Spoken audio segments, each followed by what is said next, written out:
팔로워 1,800만 명의 중국 최고 럭셔리 인플루언서가 갑자기 눈물을 흘리며 수백만 시청자 앞에서 충격적인 고백을 했습니다.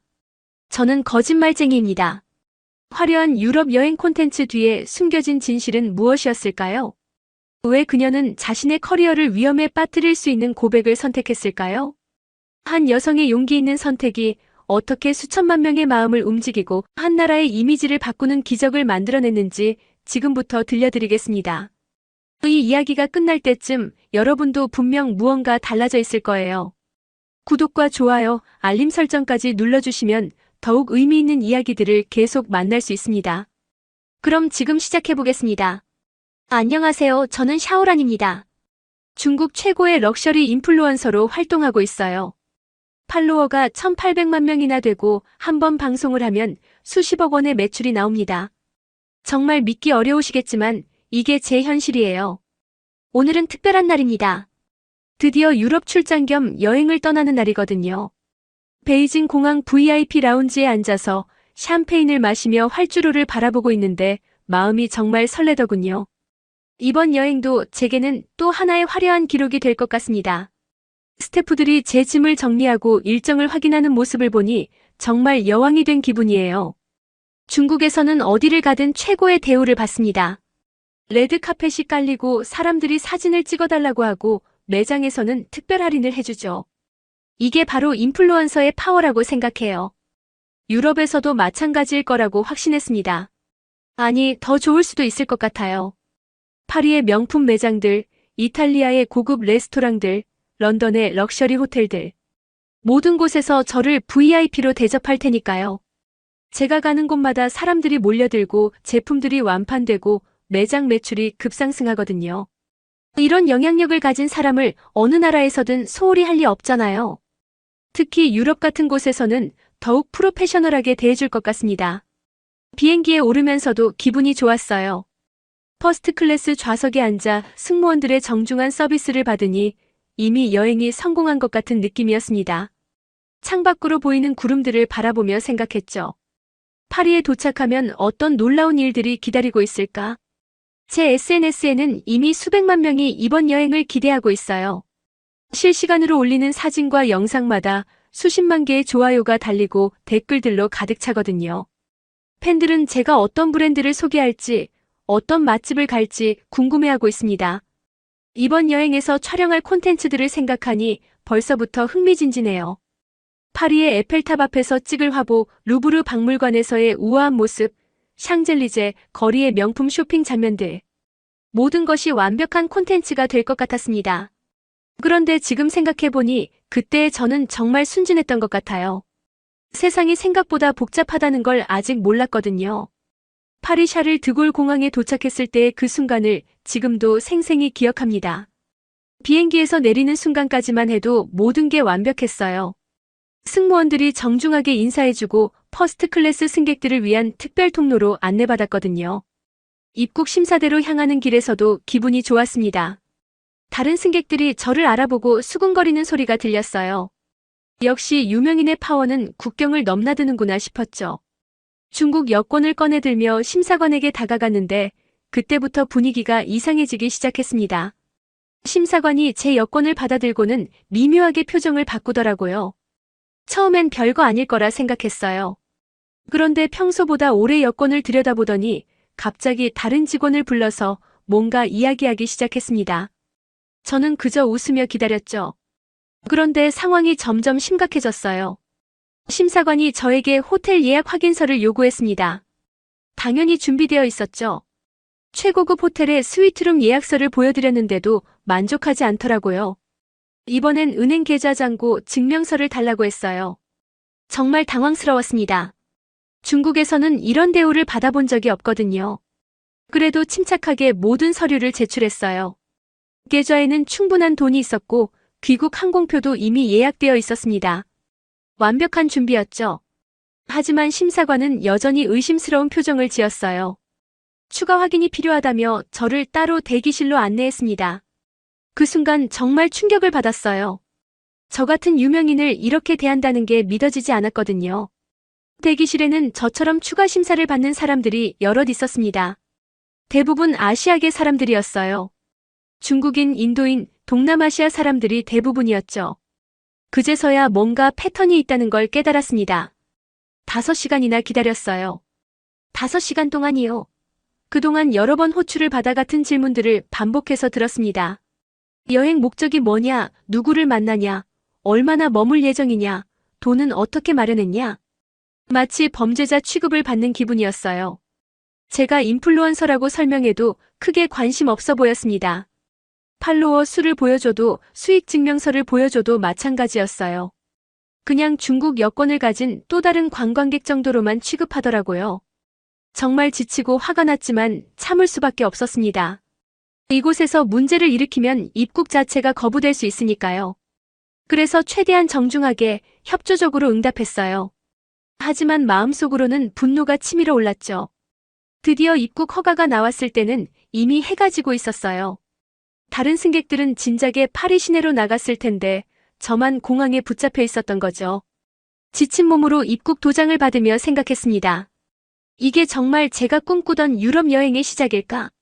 짐을 찾으러 가는 길에 거울을 봤는데 제 얼굴이 완전히 일그러져 있었어요. 피곤하고 스트레스 받은 표정이었죠. 이런 모습으로는 도저히 SNS에 올릴 수 없겠더라고요. 첫날부터 계획이 완전히 틀어져 버린 셈이었습니다. 파리에서의 첫 사흘은 정말 힘들었습니다. 공항에서의 그 충격적인 경험 이후로 뭔가 계속 어긋나는 느낌이었어요.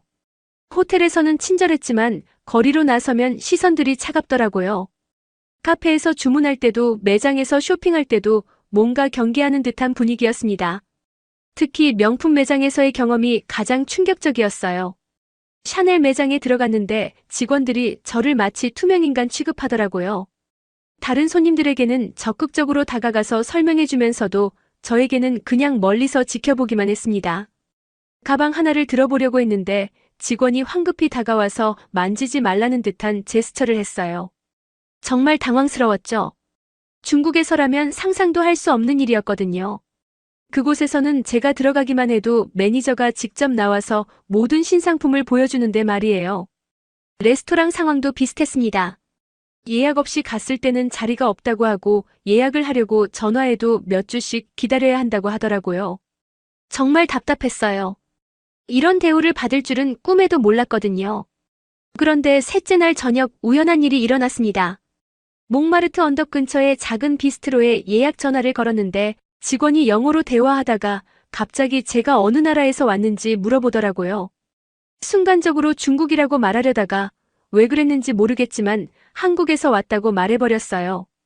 그 순간 전화기 너머 분위기가 완전히 바뀌었습니다. 직원의 목소리가 갑자기 밝아지면서 오늘 저녁에도 자리가 있다고 하더라고요. 아니, 심지어 창가에 가장 좋은 자리를 준비해주겠다고 했어요. 너무 놀라서 잠시 말문이 막혔을 정도였죠. 그날 저녁 레스토랑에 도착했을 때의 대접은 정말 놀라웠습니다. 매니저가 직접 나와서 맞아주고 특별 메뉴를 추천해주고 와인까지 서비스로 주더라고요. 마치 VIP 손님이 된 기분이었어요. 그런데 이상했죠. 제가 한 말은 국적을 바꿔 말한 것뿐인데 말이에요. 다음날 호기심이 생겨서 실험을 해봤습니다. 루브르 박물관 근처 카페에 가서 한국에서 왔다고 말해봤어요. 역시나 직원의 반응이 확연히 달라졌습니다. 미소를 지으며 좋은 자리로 안내해주고 추천 메뉴도 친절하게 설명해주더라고요. 명품 매장에서도 마찬가지였습니다. 에르메스 매장에 들어가서 한국 관광객이라고 하니 직원들이 적극적으로 다가와서 신상품들을 보여주기 시작했어요. 며칠 전과는 완전히 다른 대우였죠. 같은 사람인데 같은 돈을 쓸 능력이 있는데 단지 국적 하나 때문에 이렇게 달라지다니요. 그날부터 저는 점점 그 달콤함에 빠져들기 시작했습니다. 한국에서 왔다고 말하면 모든 문이 열렸어요.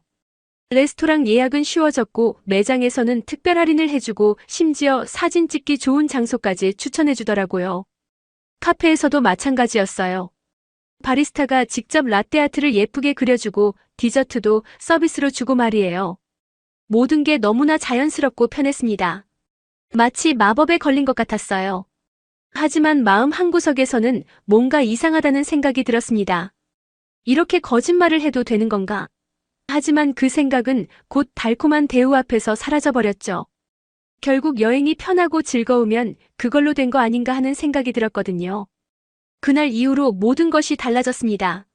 한국에서 왔다고 말하는 순간 세상이 제게 문을 열어주기 시작했어요.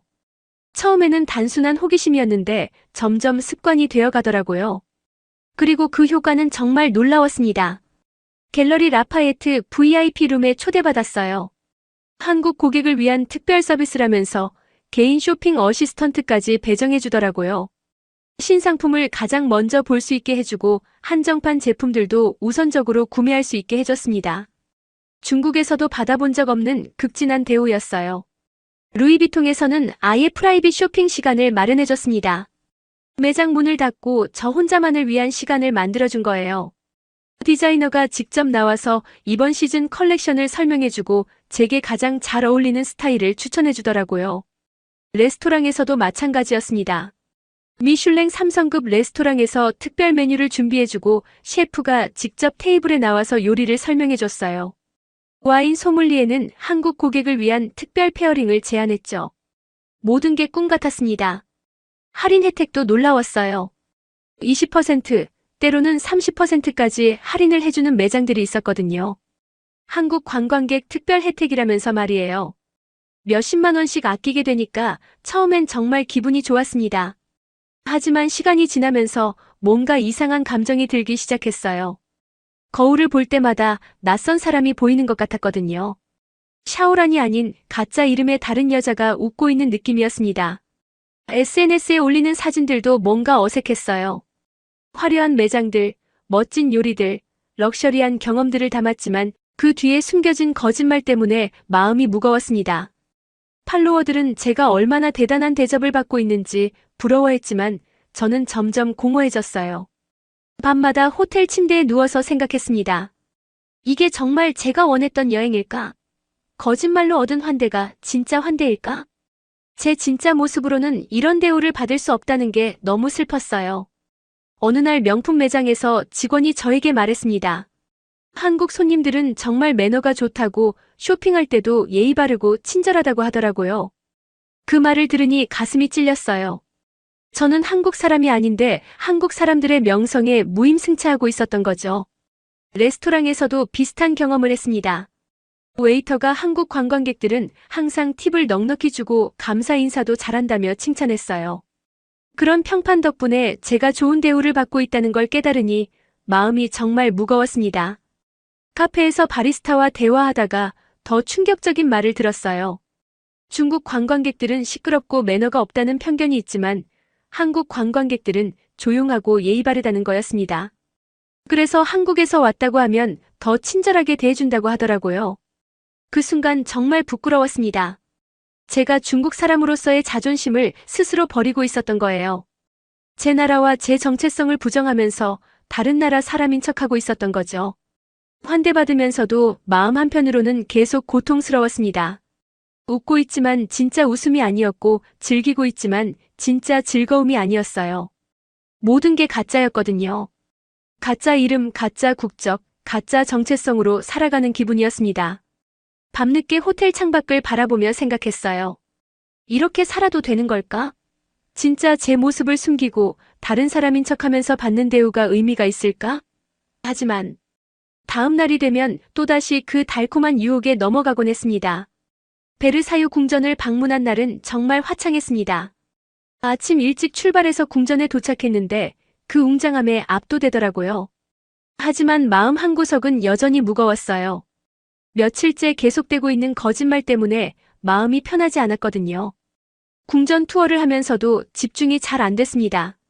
가이드가 루이 14세의 이야기를 해주는데 자꾸 제 상황이 떠올랐어요. 화려한 겉모습 뒤에 숨겨진 진실들 말이에요. 마리 앙투아네트의 방을 보면서는 더욱 복잡한 기분이 들었죠. 점심시간에 궁전 정원의 카페에서 혼자 앉아 있는데 옆 테이블에서 한국어가 들렸어요. 젊은 여성 2명이 여행 이야기를 나누고 있었거든요. 오랜만에 듣는 한국어가 왜 그렇게 반갑던지 모르겠어요. 그중 한 분이 혼자 앉아있는 저를 보고 말을 걸어왔습니다. 린지라는 분이었는데 정말 밝고 친근한 느낌이었어요. 한국에서 오셨냐고 물어보더라고요. 순간 어떻게 대답해야 할지 몰라서 머뭇거렸습니다. 결국 중국에서 왔다고 솔직하게 말했어요. 그런데 민지 씨는 전혀 이상하게 생각하지 않더라고요. 오히려 더 관심을 보이면서 중국 어느 지역에서 왔는지, 여행은 어떤지 자연스럽게 물어봤습니다. 대화를 나누다 보니 민지 씨는 정말 따뜻한 사람이었어요. 편견 없이 저를 대해주고 진심으로 관심을 보여주더라고요. 오랜만에 만나는 진짜 친절함이었습니다. 계산된 친절이 아닌 진심에서 우러나오는 따뜻함이었어요. 그러다가 문득 용기가 생겼습니다. 이 사람한테는 진실을 말해봐도 될 것 같다는 생각이 들었어요. 그래서 조심스럽게 제가 겪고 있는 상황을 털어놓기 시작했습니다. 공항에서의 억류 경험부터 시작해서 매장에서의 냉대, 그리고 한국에서 왔다고 거짓말한 이후에 달라진 대우까지 모든 걸 다 말했어요. 말하면서도 민지 씨가 어떻게 생각할지 걱정됐지만 더 이상 혼자 품고 있기는 힘들었거든요. 민지 씨는 끝까지 조용히 들어주었습니다. 중간에 놀라기도 하고 안타까워하기도 했지만 저를 비난하지는 않더라고요. 오히려 제가 얼마나 힘들었을지 이해한다며 공감해 주었어요. 제 이야기를 다 듣고 나서 민지 씨가 조용히 말했습니다. 한국도 예전에는 그랬다고 하더라고요. 90년대, 2000년대 초반만 해도 해외에서 한국 사람들이 비슷한 경험을 많이 했다고 했어요. 그때는 한국 여권으로는 비자 받기도 어려웠고 어디 가도 환영받지 못했다고 했습니다. 하지만 한 사람씩 한 번씩 좋은 인상을 남기면서 조금씩 인식이 바뀌었다고 하더라고요. 지금의 좋은 이미지도 하루아침에 만들어진 게 아니라는 거였어요. 민지 씨의 말이 정말 깊이 와닿았습니다. 그러면서 이런 말도 해주었어요. 중국도 분명히 변할 수 있다고, 다만 그 변화는 중국 사람들 스스로가 만들어가야 한다고 했습니다. 한 사람씩 좋은 모습을 보여주면서 말이에요. 그날 오후 내내 민지 씨와 함께 궁전을 둘러봤는데 정말 오랜만에 마음이 편했어요. 거짓말을 하지 않아도 되니까 얼마나 자연스럽고 편한지 모르겠더라고요. 진짜 제 모습으로도 충분히 좋은 사람들을 만날 수 있다는 걸 깨달았습니다. 저녁에 헤어질 때 민지 씨가 마지막으로 해준 말이 계속 기억에 남아요. 변화는 용기 있는 사람부터 시작된다고, 제가 그런 사람이 될 수 있을 거라고 하더라고요. 그 말이 제 마음속 깊이 남았습니다. 그날 밤 호텔로 돌아와서 오랜만에 깊게 잠들었어요. 마음의 짐을 조금이나마 덜어낸 기분이었거든요. 그리고 꿈속에서는 진짜 제 모습으로 당당하게 여행하는 모습을 봤습니다. 여행 마지막 날이 되었습니다. 원래 계획대로라면 화려한 쇼핑하울과 럭셔리한 경험들을 자랑하는 방송을 할 예정이었어요. 하지만 민지 씨와의 대화 이후로 마음이 완전히 바뀌었습니다. 더 이상 거짓말로 포장된 여행기를 올릴 수는 없겠더라고요. 호텔방에서 라이브 방송 준비를 하면서도 손이 떨렸어요. 평소라면 완벽한 메이크업과 화려한 배경으로 세팅했을 텐데 그날은 최대한 자연스럽게 준비했습니다. 진실한 이야기를 해야 하니까 겉모습도 솔직해야 한다고 생각했거든요. 방송 시작 10분 전부터 시청자들이 몰려들기 시작했어요. 댓글창에는 파리 쇼핑 후기를 기대한다는 메시지들이 가득했습니다. 어떤 명품을 샀는지, 어떤 레스토랑에 갔는지, 어떤 특별한 대우를 받았는지 궁금해하더라고요. 드디어 방송이 시작되었습니다. 평소처럼 밝은 인사를 하려고 했는데 목소리가 나오지 않았어요. 잠시 침묵이 흐르자 시청자들이 걱정하기 시작했습니다. 몸이 아픈 건 아니냐, 무슨 일이 있었냐는 댓글들이 올라왔어요. 깊게 숨을 쉬고 용기를 냈습니다. 그리고 천천히 말하기 시작했어요. 오늘은 평소와 다른 이야기를 하고 싶다고, 정말 중요한 이야기라고 했습니다. 시청자 수가 순식간에 100만 명을 넘어섰어요. 가장 어려운 부분부터 시작했습니다. 저는 이번 여행에서 한국인인 척했다고 고백했어요. 그 순간 댓글창이 완전히 얼어붙었습니다. 몇 초간 아무도 반응하지 않더라고요. 그러다가 갑자기 폭발하기 시작했어요.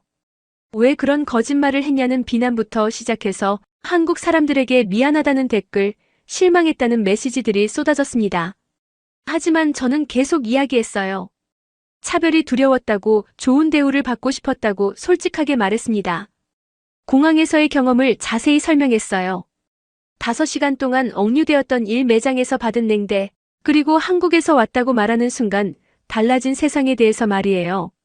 말하면서도 가슴이 아팠지만 더 이상 숨기고 싶지 않았어요. 시청자들의 반응은 정말 다양했습니다. 여전히 비난하는 사람들도 있었지만 이해한다는 댓글들도 늘어나기 시작했어요. 비슷한 경험을 했다는 사람들, 해외에서 차별받았던 이야기들을 공유하는 사람들이 나타났습니다. 그때 정말 중요한 말을 했어요. 저는 이제 깨달았다고, 우리가 먼저 변해야 한다는 걸 안다고 말했습니다. 다른 나라 사람인 척해서 받는 대우는 진짜가 아니라고, 우리 스스로 좋은 인상을 만들어가야 한다고 했어요. 실시간 댓글들을 보니 정말 놀라웠어요. 처음에는 비난이 대부분이었는데 점점 공감하는 목소리들이 늘어나더라고요.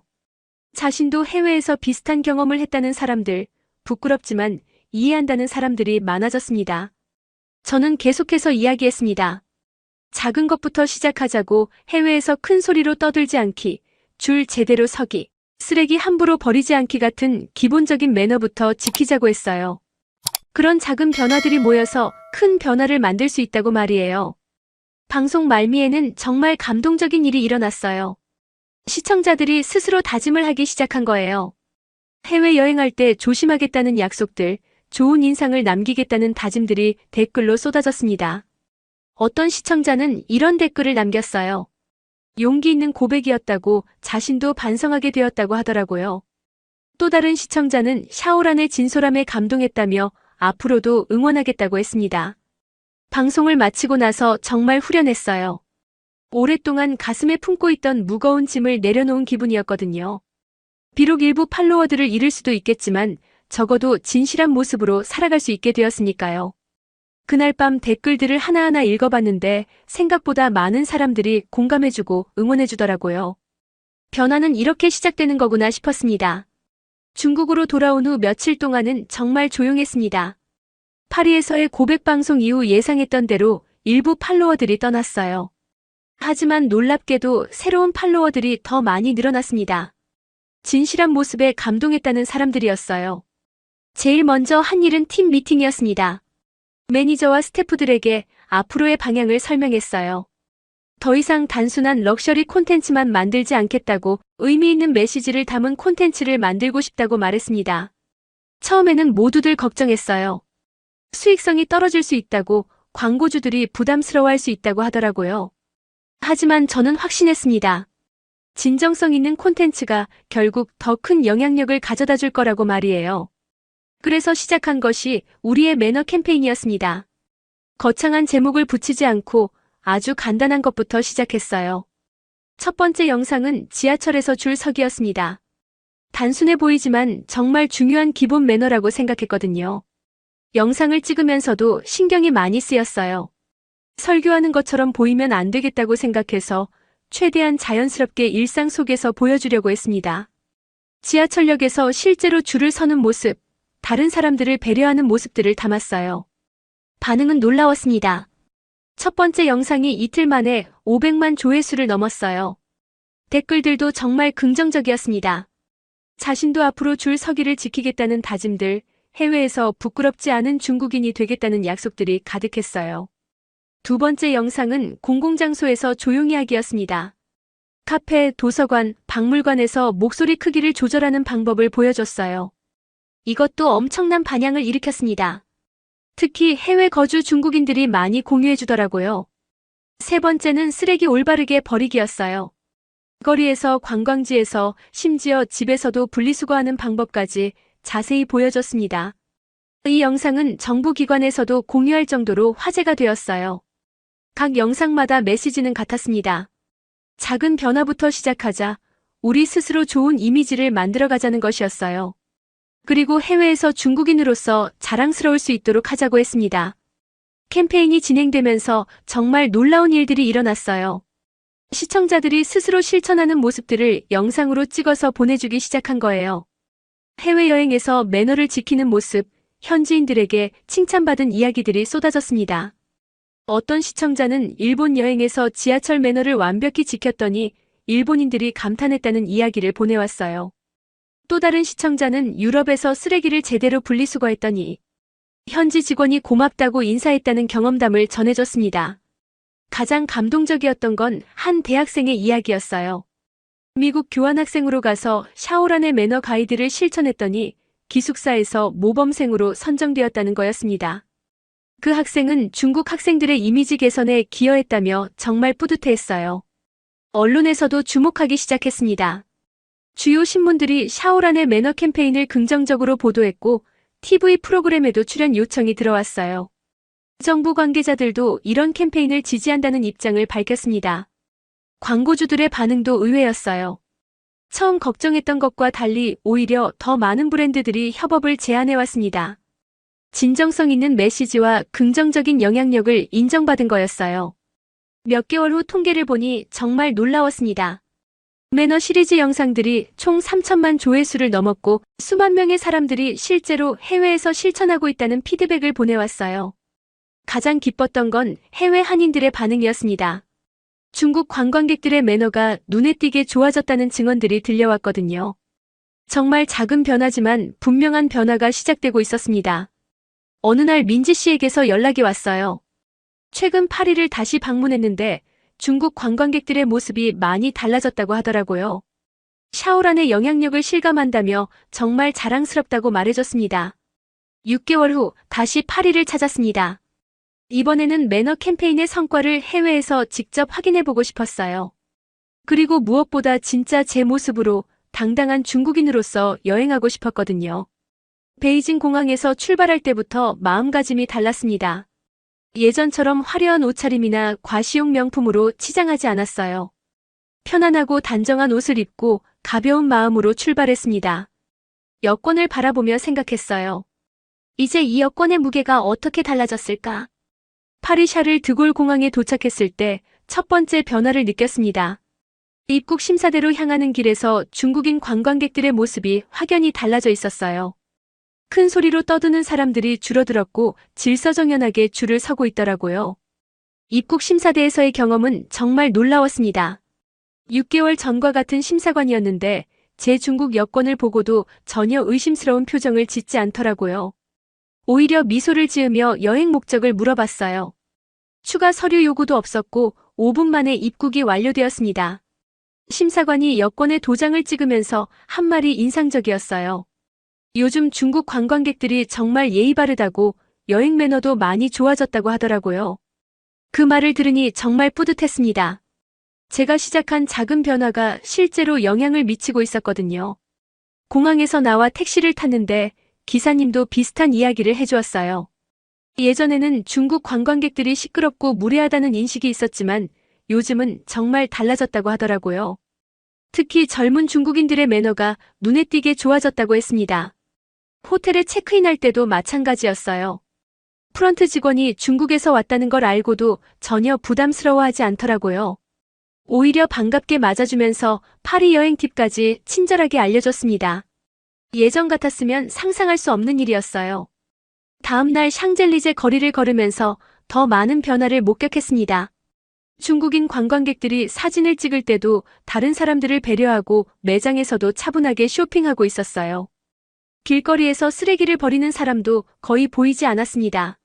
명품 매장들에서의 반응도 완전히 달랐어요. 루이비통에 들어갔을 때 직원들이 자연스럽게 다가와서 도움을 제안했습니다. 중국어로 인사하면서 친근하게 대해주더라고요. 예전처럼 경계하거나 무시하는 분위기는 전혀 없었습니다. 카페에서도 놀라운 경험을 했어요. 바리스타가 제가 중국에서 왔다는 걸 알고는 중국 관광객들이 요즘 정말 매너가 좋다며 칭찬했습니다. 조용히 대화하고 테이블도 깨끗하게 치우고 간다고 하더라고요. 레스토랑에서는 더욱 감동적인 일이 있었어요. 웨이터가 저에게 다가와서 최근 중국 손님들이 정말 예의 바르다며 고마움을 표현했습니다. 팁도 적절히 주고 항상 감사 인사를 잊지 않는다고 했어요. 그날 저녁 생강변을 걸으면서 정말 많은 생각이 들었습니다. 불과 6개월 전만 해도 제가 한국인인 척해야만 제대로 된 대우를 받을 수 있었는데 이제는 당당히 중국인이라고 말해도 환영받고 있었어요. 베르사유 궁전에도 다시 가봤습니다. 민지 씨와 처음 만났던 그 카페에서 혼자 앉아 있는데 옆 테이블 프랑스인 가족이 중국 관광객들을 보며 긍정적으로 이야기하는 걸 들었어요. 예전과는 완전히 다른 분위기였습니다. 여행 마지막 날 공항으로 가는 택시 안에서 기사님이 해준 말이 가슴에 깊이 남았어요. 중국은 정말 대단한 나라라고 국민들의 의식 수준도 빠르게 향상되고 있다고 하더라고요. 그런 변화를 직접 목격할 수 있어서 기쁘다고 했습니다. 공항에서 출국 수속을 밟으면서 여권을 바라봤습니다. 겉모습은 똑같은 여권이지만 그 무게가 완전히 달라져 있었어요. 이제 이 여권은 단순한 신분증이 아니라 우리가 함께 쌓아온 신뢰와 존중의 증표였습니다. 비행기에 오르면서 깨달았어요. 여권의 진짜 무게는 종이의 두께에서 나오는 게 아니라 그 나라 사람들이 세계 곳곳에서 쌓아온 신뢰에서 나온다는 것을 말이에요. 그리고 그 신뢰는 한 사람 한 사람의 작은 실천으로 만들어진다는 것도요. 중국으로 돌아가는 비행기 안에서 새로운 다짐을 했습니다. 앞으로도 계속해서 좋은 변화를 이끌어가겠다고, 더 많은 사람들이 자신의 나라를 자랑스러워할 수 있도록 돕겠다고 말이에요. 변화는 이미 시작되었고 앞으로 더 큰 변화가 기다리고 있을 거라고 확신했습니다. 샤오란의 이야기가 끝났습니다. 한 사람의 용기 있는 고백이 어떻게 수천만 명의 마음을 바꾸고 실제 세상을 변화시켰는지 보셨습니다. 처음 파리 공항에서 5시간 동안 억류당하며 절망했던 그녀가 마지막에는 5분 만에 환영받으며 입국하는 모습. 이 놀라운 변화는 하루아침에 일어난 기적이 아니었습니다. 한 사람의 정직한 고백에서 시작된 작은 파장이 수백만 명의 실천으로 이어졌고 그 실천들이 모여 거대한 변화의 물결을 만들어낸 것입니다.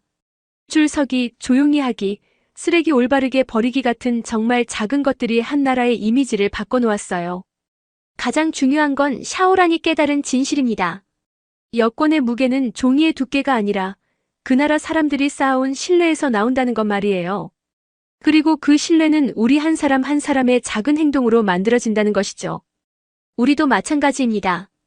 해외에서든 국내에서든 작은 배려와 매너가 모여 더 좋은 세상을 만들어갈 수 있어요. 샤오란처럼 용기 있는 첫걸음을 내딛는다면 분명 놀라운 변화를 만들어낼 수 있을 겁니다. 변화는 언제나 한 사람의 용기에서 시작됩니다. 그 용기 있는 사람이 바로 여러분이 될 수 있어요. 시청해주셔서 감사합니다. 더 감동적인 이야기로 찾아뵙겠습니다.